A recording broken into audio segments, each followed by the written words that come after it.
안녕하세요. 예수님을 따르는 제자의 삶 두 번째 시간입니다. 오늘은 영광 돌리는 삶, 부제로 행복한 삶이란 제목으로 하나님 말씀 증가하겠습니다. 제자의 삶은 고통스럽고 힘들며 괴로운 삶이 아닙니다. 제자의 삶이란 영광스러운 삶이며 행복한 삶입니다. 그렇게 성경은 얘기하고 있습니다. 영광과 행복이 어떻게 연결되어지는지 살펴보겠습니다. 제가 집사님으로부터 한 글을 받았습니다. 그 내용에 보면 이렇게 기록되어 있습니다. 남편이 어떤 글을 읽고 감동을 받았습니다. 그래서 아내에게 문자를 보냈습니다. 여보, 세상에서 세 가지 귀중한 금이 있대. 황금, 소금, 지금이래. 아내가 그 문자를 받고 답장이 왔습니다. 현금, 지금, 입금. 남편이 이걸 보고 놀랐습니다. 다시 답장을 보냈습니다. 방금, 쬐끔, 입금. 아내가 이것을 보고 행복했대요. 모든 사람들은 행복하길 원합니다. 행복을 꿈꿉니다. 좀 더 좋은 차, 좀 더 좋은 집, 좋은 옷, 좋은 신발, 좀 더 행복한, 좀 더 단란한 가정, 이런저런 것을 꿈을 꿉니다. 좋은 대학에 입학하는 것 행복할까요? 즐거운 일인가요? 즐거운 일입니다. 월급이 5% 인상됐다. 좋은 일이죠. 누가 용돈을 흡족하게 주면 아이들은 즐거워합니다.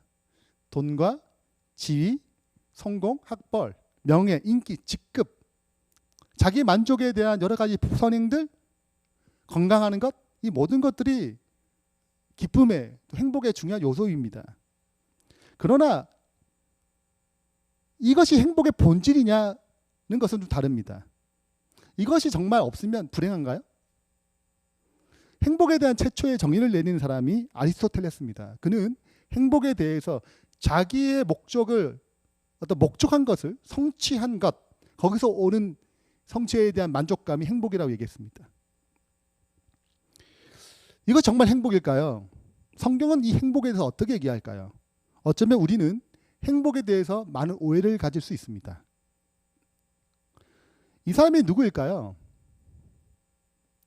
20세기 최고의 배우였던 마릴린 몰로 배우입니다. 그는 나무위키 사전에 이렇게 그녀에 대해서 이렇게 소개하고 있습니다.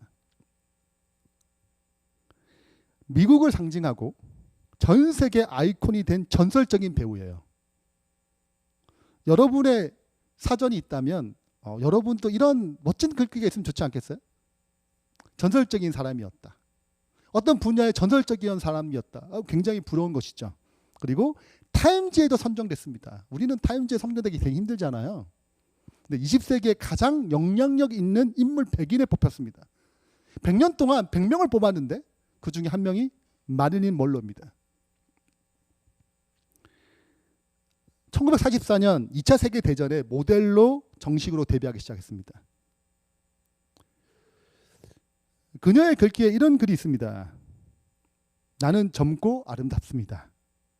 난 돈도 많고 사랑에 굶주리지도 않습니다. 수백 명의 팬레터도 매일 받지요. 누구보다도 건강하고 부조한 것이 없습니다. 앞으로도 이렇게 계속 살 거예요. 그럼 이쯤 되면 충분히 행복하지 않을까요? 그런데 왠지 몰라도 나는 한편으로 너무 공허합니다. 뚜렷한 이유를 찾을 수 없어요. 그래서 나는 불행을 느끼며 살고 있습니다.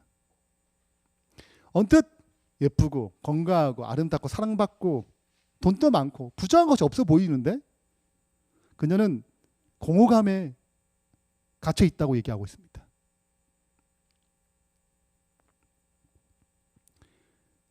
(1962년 8월 5일) 그는 유언을 썼습니다. 그 유언장에는 나의 인생은 파장하여 문을 닫은 해수욕장 같다라고 했습니다.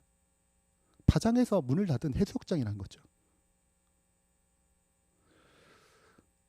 우리는 어떻게 보게 되면 돈이 좀 많으면 무엇인가 좀 부족한 것이 채워지면 행복할 줄 알았는데 많은 일모로 다 가졌지만 그건 행복감을 느끼지 못했습니다. 행복이란 무엇일까요? 행복에 대한 여러 가지 접근들이 있습니다. 크게 두 가지 접근이 있는데, 첫 번째는 인간에도 출발하는 것입니다. 행복을 찾기 위해서 여러 가지 것들 조사하고 살펴보고, 그래서 이렇게 되면 행복한 거야 라고 접근하는 인간적인 출발이 있는 것입니다. 또 한 가지는 하나님 편에서 출발하는 것입니다. 우리를 창조하신 그분이 무엇이 행복한 건지를 설계했다는 것이죠. 그 설계에 따라 살아가게 할 때 진정한 행복이라고 얘기하는 것입니다. 여러분 생각에 무엇이 맞을까요? 만든 분이 가장 정확히 잘 아시겠죠. 한번 예를 들어보겠습니다. 혹시 이 포스터가 무엇인지 아시겠습니까?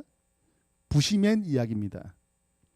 이 이야기는 한 비행사가, 소형 비행사가 비행기를 몰다가 코카콜라를 마셔요. 그거를 어떤 곳에 던지며 버립니다. 근데 그것이 마침 한 번도 문명을 접해보지 못한 부시맨 마을에 떨어집니다.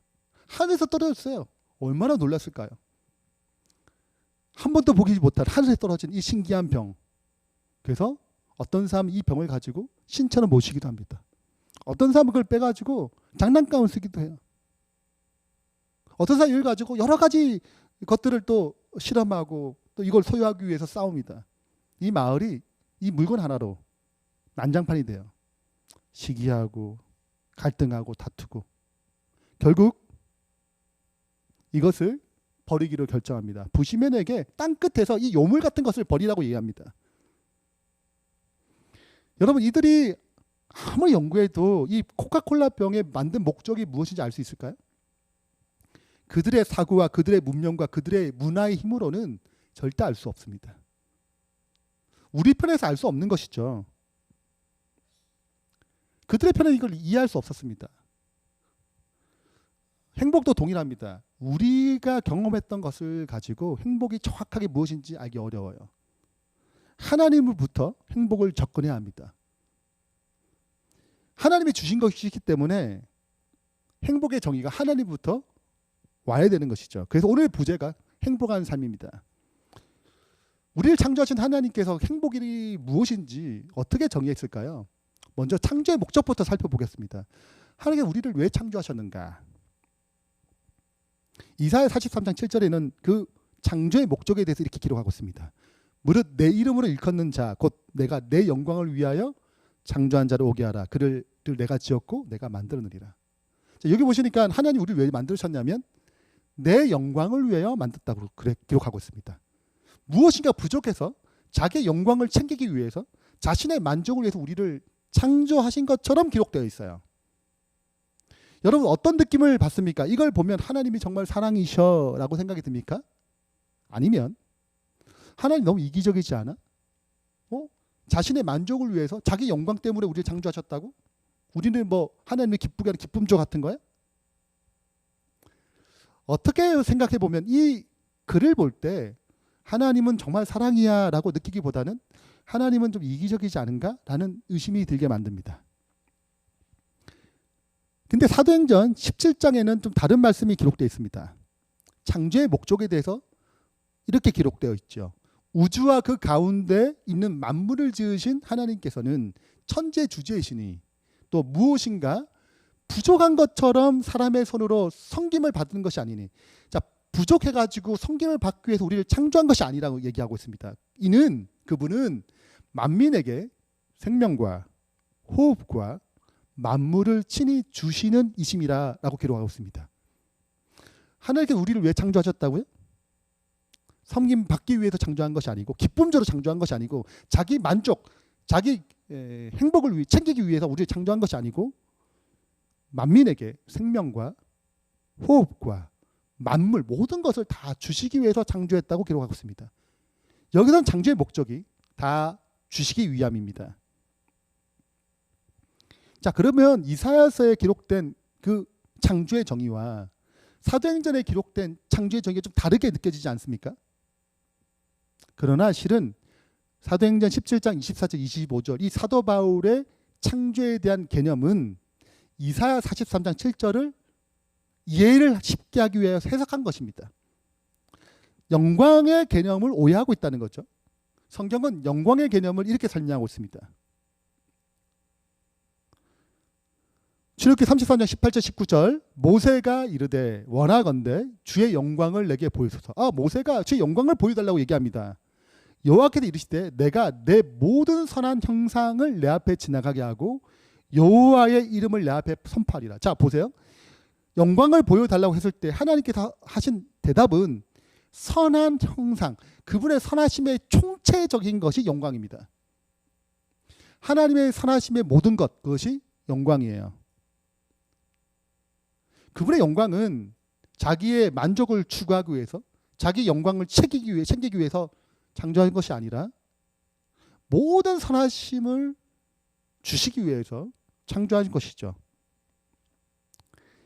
그래서 영광의 이 하나님의 선하신 형상에 대한 가장 단순한 말이 하나님은 사랑이시다라는 말입니다.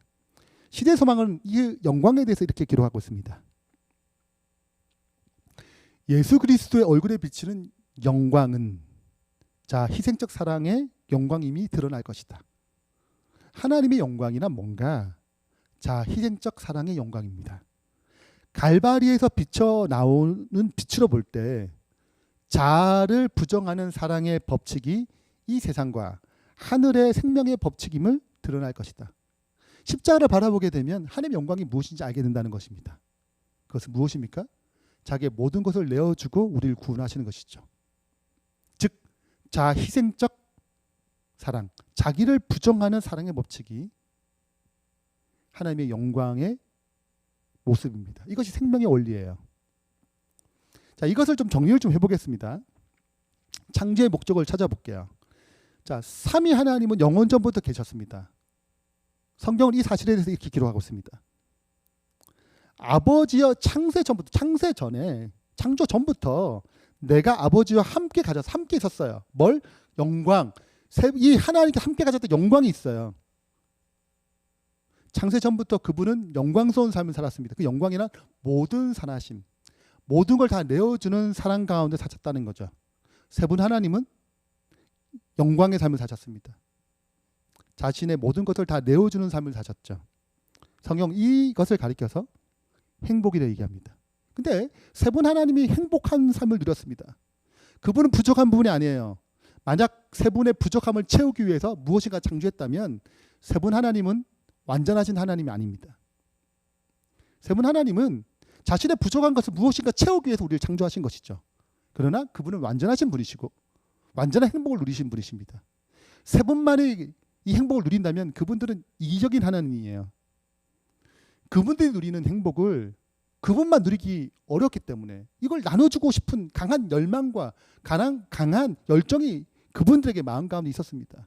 그래서 무엇을 계획하셨냐면 이 행복을 나눠주기 위하여 창조를 계획하셨어요. 그 창조란 하나님이 누리는 행복을 그 피조물에게도 누리게 하기 위하여 창조하신 것입니다. 이 행복의 원리를 기록한 것을, 그 원리를 기록한 것을 성경은 율법이라 그럽니다. 신명기 10장 13절에는 내가 오늘 내 행복을 위하여 내게 명하는 여호와의 명령과 규례를 지킬 것이 아니냐. 내 행복을 위하여 여호와의 규례와 명령을 지키라는 것입니다. 즉 율법은 우리의 행복을 위해 주어진 것입니다. 율법은 행복의 정의예요. 사랑의 율법은 하나님의 정부의 기초이므로 모든 지성적 존재들이 행복은 그들이 이 사랑의 대원칙에 완전히 일치함에 달려있다. 언제 우리가 행복해지는가? 하나님의 율법과 일치가 될 때, 그 사랑의 법과 일치가 될 때 우리는 진정한 행복을 누릴 수 있다고 얘기합니다. 그래서 율법은 행복의 정의입니다. 율법은 크게 두 개를 나누죠. 첫 번째, 누굴 사랑하는 거예요? 하나님을 사랑하는 것입니다. 두 번째는 무엇입니까? 이웃을 내 몸과 같이 사랑하는 것입니다. 이 사실에 대해서 마태복음 22장에 얘기하고 있습니다. 선생님, 율법 중에 어느 계명이 크니까? 그때 예수님께서 말씀하셨어요. 율법에 대한 중요한 정의입니다. 내 마음을 다하고 목숨을 다하고 뜻을 다하여 너희 하나님 여호와를 사랑하라 하셨습니다. 자, 어떻게 사랑해야 돼요? 내 마음을 다해서, 뜻을 다해서, 목숨까지 다 해서 사랑해야 됩니다. 좀 지나친 요구 같지 않습니까? 근데 여러분 생각해 보세요. 여러분 아내와 여러분 남편이 하루는 여보, 나 당신에게 98%의 사랑의 마음이 있어. 2%는 자꾸 옆집 남자가 생각이 나. 이 집 아내가 생각나. 옆집 아내가 생각. 이렇게 얘기한다면 여러분 기분이 행복하시겠어요? 98% 나를 사랑하구나. 행복하시겠어요? 아니면 남편과 아내가 여보, 난 당신을 내 목숨을 다해서, 내 뜻을 다해서, 내 마음을 다해서 사랑해. 이게 감동이 되겠어요? 아니면 98% 이게 감동이 되겠어요? 여러분 사랑은 98%, 99.9를 원하는 게 아니고 100%를 원합니다. 이게 진짜 사랑이죠. 제가 연애할 때, 저 집사람과 연애할 때, 이때는 사랑이라는 호르몬이 나옵니다. 그래서 모든 걸 다 주고 싶고 아껴주고 싶은 것이죠. 저희 집사람이 플룻을 전공했는데 하루는 저 멀리서 플룻을 가르쳐야 했어요. 그 거리가 멀고 또 차편이 좋지 않고 또 좀 어두운 곳이기 때문에 남자친구 된 제 입장으로서 집사람을 잘 데리고 그 플룻 부는 레슨하는 집까지 갔습니다. 태워다 주고 또 태워다 오고 이렇게 반복하는 일을 했어요. 근데 제가 거기서 딱 기다리는데 1시간 정도 기다려야 되거든요. 플룻 레슨이 끝날 때까지. 근데 그 기간 또 그 시간 동안에 그 가로등 밑에서 책을 보면서 한 번도 짜증나거나 싫어하거나 불편한 적이 없습니다. 그 기다리는 시간이 너무 소중하고 기쁘고 즐거웠어요. 매번 왔다 갔다 하는데 제 시간이 한 2시간이 낭비되는 것처럼 보이지만 낭비라고 생각하지 않았습니다. 그 희생이라고 생각하지 않았어요. 잠깐 우리가 이 시절에 그런 사랑을 연애 시간에 사랑을 경험하지만 곧 결혼하게 되면 사랑이 식어집니다. 이제 본래 성품이 돌아오는 것이죠. 그러나 우리 예수님을 통해서 사랑을 하나하나 올바르게 회복하게 되면 우리의 마음이 하나님이 원하시는 그 성숙한 사랑의 모습으로 나타나게 되는 것입니다. 우리가 그 사람이 희생하는 것, 희생을 생각하지 않아요. 그 사람에게 무엇인가 섬기는 행동이 불평이거나 짜증으로 찾아오지 않습니다. 기쁨이 되는 것이죠. 그래서 하나님을 사랑하고 이웃을 사랑하는 것은 희생적 사랑입니다. 다 내어주는 거예요. 내 마음을 다 내어주고 뜻을 다 내어주고 목숨을 다 내어주는 것이죠. 만약에 강도가 들었어 집에요. 아내의 목을 들고 야 돈 내놔 그러면 괜찮아요 가세요. 네? 이렇게 하시겠어요? 네, 아내의 목숨을 살리기 위해서 모든 걸 다 내어주는 거죠. 이것이 사랑의 힘입니다. 그래서 희생적 사랑의 모습이 곧 하나님의 창조의 목적입니다. 시대소망을 이렇게 기록하고 있습니다. 하늘 행복에 대해서 이렇게 기록하고 있어요. 영광의 천사들이 주는 일, 즉 타락하고 불경한 사람들에게 사랑과 끊임없는 보호를 베푸는 일에서 그들의 기쁨을 찾는다. 자, 언제 기뻐요? 타락하고 불경한 사람들, 정말 착하고 마음에 드는 사람이 아니고 타락하고 불경한 사람들에게 끊임없는 보호, 끊임없는 사랑을 베푸는 일에서 그들의 기쁨을 찾는데요. 예수님을 바라볼 때 우리는 주는 것이 우리 하나님의 영광임을 안다. 이 법칙은 하늘 자체에서 깨어졌다. 죄는 자기 이익을 추구하는 데서 시작되었다. 제가 한 교회 부목으로 섬길 때 그 교회 청년들이 한 30여 명 있었습니다. 저녁 식사를 집사님들이 늘 제공해 줬어요. 그러면 식사를 마치고 청년들은 설거지를 해야 합니다. 집사님들 헌신에 굉장히 감사하죠. 그래서 청년들 기꺼운 마음으로 이 설거지를 했습니다. 근데 보통 식사할 때 30명의 청년들이 있지만 그 저녁 시간에 남은 여러 집사님들, 장로님들이 계셔요. 그러면 때로는 50그릇 또 너무 많으면 70그릇도 되기도 합니다. 많은 분량의 설거지가 있는 거죠. 그래서 청년들은 예배가 끝나면, 청년 활동이 끝나면 모여가지고 식사한 다음에 게임을 합니다. 누가 설거지를 할 것인가. 당번제로 하지 않아요. 게임을 합니다. 그 시간은 굉장히 살벌해요. 왜 그럴까요? 안 걸리려고. 설거지 하기 싫은 거죠.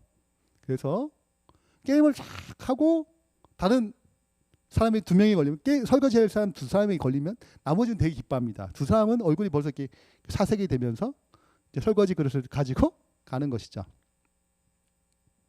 제가 하루는 이 장면을 보고 저도 설거지 해봤기 때문에 제가 그 상황을 그 마음을 압니다. 그래서 제가 이걸 설교를 했어요.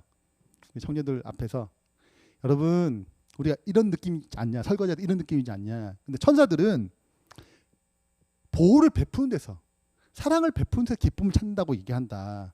그럼 천사가 30명이 있다고 얘기해보자. 천사들은 누가 설거지하냐 이렇게 얘기할 때 어떤 마음으로 게임에 임할까?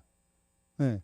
우리는 서로 안 하고 싶은 마음으로 게임에 임하지만 천사들은 언제 기쁨을 얻냐면 베푸는 데서 기쁨을 얻으니까 천사들은 하나님 제발 제가 걸리게 해주세요. 제가 꼭 설거지하고 싶어요. 이런 마음으로 게임에 임한다는 거죠. 뭐가 달라요? 우리가 갖고 있는 죄인의 마음과 하늘이 갖고 있는 하늘의 마음과 다른 것입니다. 그래서 천사 두 명이 설거지하게 되면 천사 두 명 너무 좋아 할렐루야 하면서 내려가고 못 걸린 28명은 슬픔에 잠겨 있는 것입니다. 예를 들자면 좀 그랬던 거예요. 생애비세는 이 사실을 이렇게 기록하고 있습니다. 하늘에는 이타적 사랑이 지배한다. 그러나 하나님의 사랑도 죄인의 마음에는 반응을 얻지 못할 것이다. 죄인의 사상과 생각과 길, 그 행동들, 그 목적들, 그것은 그로 하여금 하늘에서 이방인으로 만들 것이다. 죄인은 거기서 사는 죄 없는 사람들과 매우 다를 것이므로 그는 행복할 수 없을 것이다. 하나님께서는 죄인들을 하늘에서 제외하지 않으신다. 그들이 거기서 살기에 적합하지 않기 때문에 스스로 제외된다.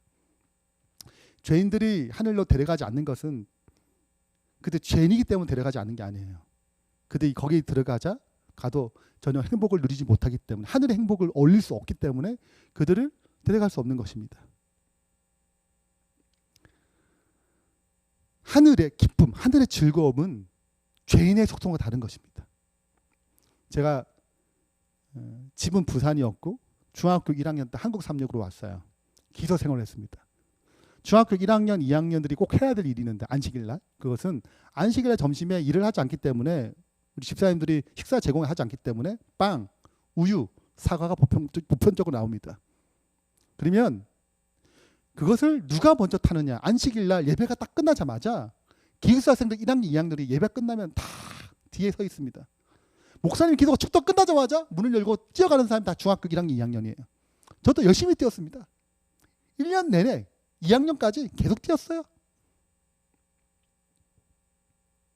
왜 뛸까요? 자, 선배들이 딱 오면 딱 있는 게 중요합니다. 그리고 순번이 중요하거든요.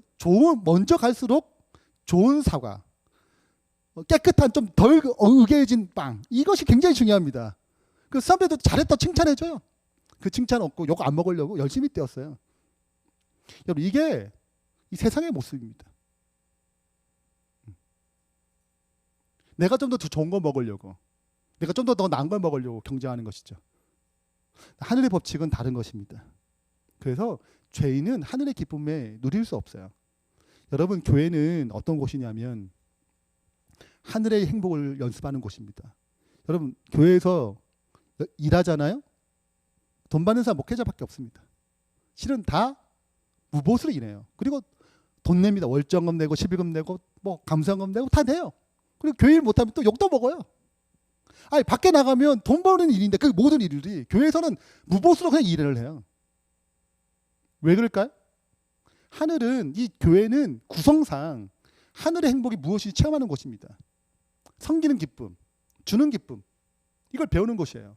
그러나 교회도 타락했습니다. 쇠퇴해졌어요. 마음이 세상과 똑같아졌습니다. 더 이상 섬기는 것이 기쁨이 아닌 곳이 되어버렸어요. 교회는 원래 섬김을 통해서 기쁨을 배우는 곳이 교회입니다. 그 훈련하는 곳이에요. 그러나 어느덧 교회도 타락해서 똑같습니다. 나는 섬김 받을 때 기쁘고 다른 사람이 섬기면 좋고, 변질된 것이죠. 이것이 다시 회복하기 위해서 오신 분이 예수님입니다. 다시 한번 도표를 정리해 보겠습니다. 영원전부터 완전하신 삼위 하나님께서 이 사랑을, 이 행복을 우리에게 나눠주기 위하여 창조를 계획하셨습니다. 이 행복의 원리를 설명한 것을 율법이라고 합니다. 율법은 크게 두 가지 나누죠. 하나님을 사랑하고 이웃을 사랑하는 것입니다. 어떻게 사랑하는 거예요?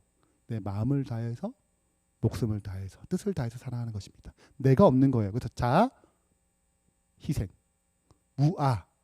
근데 자아가 없는 거죠. 무아적 사랑이라고 얘기합니다. 그래서 아가페 사랑이라고 얘기합니다. 이런 사랑을 하게 될 때 창조의 목적을 이룬다 그러고, 이것이 진정한 행복한 삶, 영광 돌리는 삶입니다. 이런 삶을 계속 순종하는 것, 이런 참 사랑을 계속 유지하는 것, 이것을 성경에서 의라고 합니다. 이런 사람을 법적으로 무죄, 칭의 의롭다고 얘기하는 거예요. 이 사랑하는 삶을 살아가는 삶이 의로운 삶입니다. 이런 사람을 의인이라고 칭하죠. 그리고 이런 사람이 행복할까요, 불행할까요? 행복하겠죠. 참 사랑을 누리는데 이 행복이 영원토록 지속되도록 그에게 영생을 부여하는 것입니다. 이걸 빛된 삶이라고 부르고, 하나님께 영광 돌리는 삶이 가장 행복한 삶, 이거 창조의 목적을 이루는 삶이라고 그래요. 그러나 인류는 불순종의 길을 선택했습니다. 사랑이 변질됐습니다. 내가 하나님처럼 되기 위해서 선악과를 따먹었어요. 내가 하나님 자리에 내가 들어간 것입니다. 사랑이 변질되기 시작했습니다. 이것을 죄라 그럽니다. 관계가 깨진 것입니다. 올바른 사랑 관계가 맺어지지 않는 것이죠. 이것을 법적으로 정죄라 그럽니다. 이것을 죄인이라고 부르는 거죠. 죄인의 삶이 변질된 사랑 때문에 참된 행복을 누리지 못합니다. 이런 삶이 영속되지 않도록 하나님께서는 그 생명을 걷어가십니다.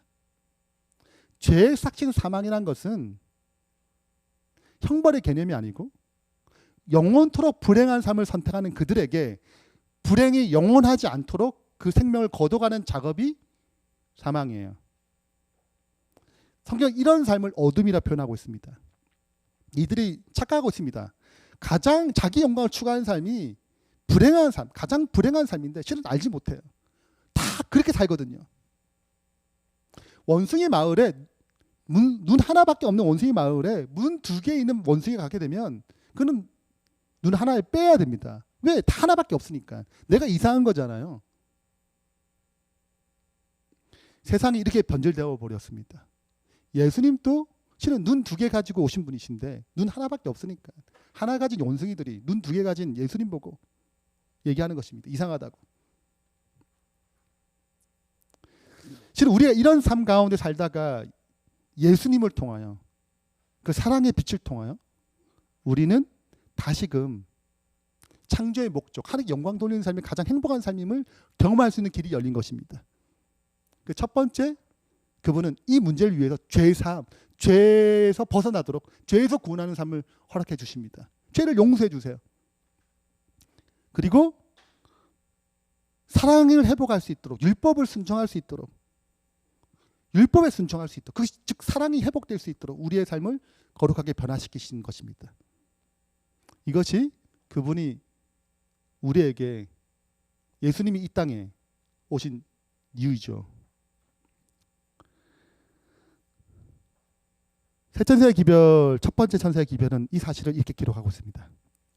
또 보니 다른 천사가 공중에 날아가는데 땅에 거주하는 자, 곧 모든 민족과 족속과 방언과 백성에 전할 영원한 복음을 가졌더라. 그가 큰 음성으로 이르되 하나님을 두려워하며 그에게 영광을 돌리라. 뭘 돌려요? 영광을 돌리래요. 이게 창조의 목적입니다. 이는 그의 심판할 시간이 다 됐으니, 이제 곧 끝날 때가 됐어. 세상 끝날 때가 곧 왔으니 하늘과 땅과 바다와 물들의 근원을 만드신 이를 경배하라 하더라. 창조주에게 다시 돌아가는 것입니다. 복음은, 영원한 복음은 우리가 깨어진 사랑의 관계, 깨어진 영광의 관계, 깨어진 행복의 관계를 다시 회복시킵니다. 그리고 원래 우리에게 주셨던 그 삶으로, 가장 행복한 삶으로 우리를 이끄시는 것이죠. 그래서 제자의 삶은 이런 삶을 다시 살아가는 가장 영광스러운 삶, 가장 행복한 삶을 따르는 삶입니다. 결론을 맺겠습니다. 오늘 살펴본 것처럼 하나님께서는 자신의 행복을 피조물에게 나눠주기 위해서 창조하셨습니다. 하나님의 행복은 자희생적 사랑에 기초하기 때문에 이러한 사랑은 하나님의 영광입니다. 이러한 원리를 기록한 것을 율법이라고 얘기합니다. 세 번째는 죄로 말미암아 하나님과 누리는 영광, 그 행복을 잃어버렸습니다. 그러나 예수님이 이 땅에 오셔서 다시 그 길을 여셨어요. 그분은 우리의 길이고 진리고 생명입니다. 끝으로 제자의 삶이란 그렇기 때문에 예수님을 통해서 하나님께 영광 돌리는, 다시 행복을 회복하는, 사랑을 회복하는 삶입니다. 오늘 이 축복이 우리 삶 가운데 풍성히 임하길 바라면서 말씀 마치겠습니다. 우리 기도하겠습니다. 하늘에 계신 하나님 아버지, 우리를 사랑해 주셔서 죄 가운데, 어둠 가운데, 불행한 가운데, 자기밖에 모르는 가운데 살아갔던 저희들을 구원해 주신 은혜의 주심을 감사합니다. 우리가 이제 이 사랑을 받아들이고 주님의 자녀가 되었고 주님의 제자가 되었습니다. 주님께서 우리에게 주신 그 영광스러운 삶, 행복한 삶, 사랑의 삶을 누리길 원하오니 우리를 변화시켜 주시고 그 영광스러운 삶을 살아갈 수 있도록, 성김이 기쁨이 될 수 있도록, 하늘의 기쁨을, 하늘의 행복을 이 땅에서 누릴 수 있도록 아버지, 주님을 더 깊이 체험하도록 도와주시옵소서. 예수 그리스도 이름으로 축원하며 기도합니다. 아멘.